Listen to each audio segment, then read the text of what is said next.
McChickenMonkey. Hello, boys and girls, ladies and gentlemen. It's your host with the most. I'm bringing you some gross toast, and I'm McChickenMonkey, and I'm here. I'm telling you another story, and this time it's how to get your cranberries off of a guitar string when you're stranded on an eventual flattened gobbling assembly of pilgrims, which are together formed together by berserking piggy banks in the 14th dimension of the planet Scrimp. Uh, I don't really remember anything I just said. So once you find the Pilgrim Warriors, they're gonna just bring you anything. They're just gonna bring you, and they have this really elaborate way of just clipping their toenails and shaving the hair right around their nipples. Most of them have 3 nipples, some have 7, but you never know. You could tell just by looking at their eyebrow hair. If it's really thick on the right sides, then they'll probably have 7. But if it's all thin there and kind of strainy in the middle, then they probably have 4 or 2 or 3. I mean, and so if you just pop up like weasels, if you just pop up like weasels, these little pilgrims, they'll say to you, they'll say, why are you pleasing me? And you'll say, because I'm a duck, and ducks like to please people. They just float around in your little tub, and sometimes they smell like onions, sometimes they don't. But if you really want to clean your clothes, there's a hamper, and the pilgrims know how to. They just get that right scent on them, and they'll dip it in. They close it out, and then they just know they kind of attune it to the right way. But if it's feeling a little off, you can just bring it around the corner to the cheaper one, and they really just know how to frame you, because they bring you in, and they will cause you to just be ashamed, and it'll be fixed, but you'll know why. And then they also dividend chairs to you, because sometimes you can't really sit on this planet of Spluff, and the gravity just brings you down. And the cranberries, they make you excrete sawdust at the bovine festival.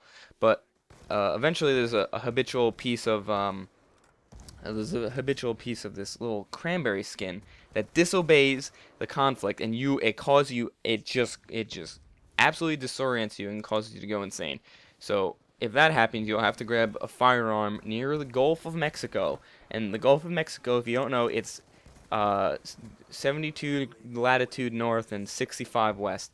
And if once you get there, you have to be in an exotic mood. If you're not in an exotic mood, then there's this big tongue is just gonna come out of the sky.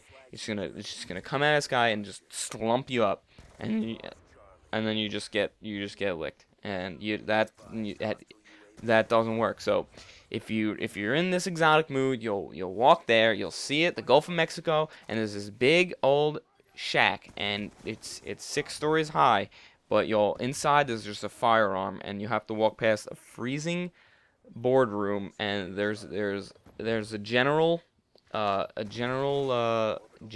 Nixon, and he'll let you in as long as you give him the password, and if you're smart, the smash word is the arcane arts, because he likes practicing them, and he's just a bloody little earthworm, and he breeds goldfish on the side.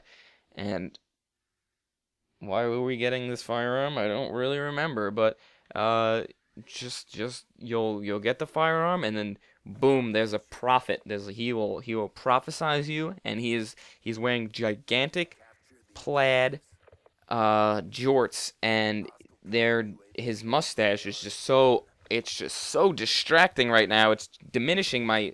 I don't know why he's being so attached to me, but if you're wearing a wig, you'll be able to get around him, and his crusty little eyes will destroy you. They'll lead you away, but he'll show you the way if you're terrific, and you'll get that firearm. And once you get that firearm, you'll be deadly, but only with your thumb, probably, if you know why. in the crypts of that shack, there's a drill bit piece, and you're gonna want to find that drill bit piece, and you're gonna want to go around and around and around, and there's a little satchel for you to put that drill bit piece in, and you put it in there, and you open it, and there's just a big safe of avocados in there. Avocados are baffling. They're just the best. And once you find those, you'll find the avocados and the avocado Bible, and you'll read that whole Bible nude. You have to be nude when you read it, otherwise you'll just start burning. You'll just start getting it's ghoulishly sour if you don't read it like that.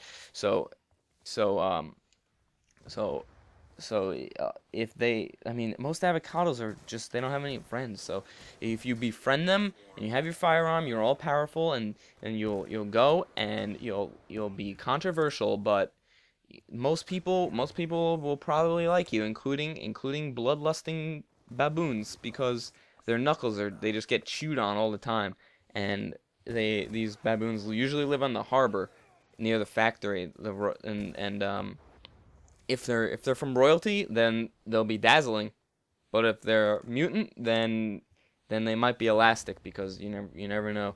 So these baboons, uh, but if they're crumply, that's it. That's the direction you have to go, and where were we going? I don't really remember. We had a weapon.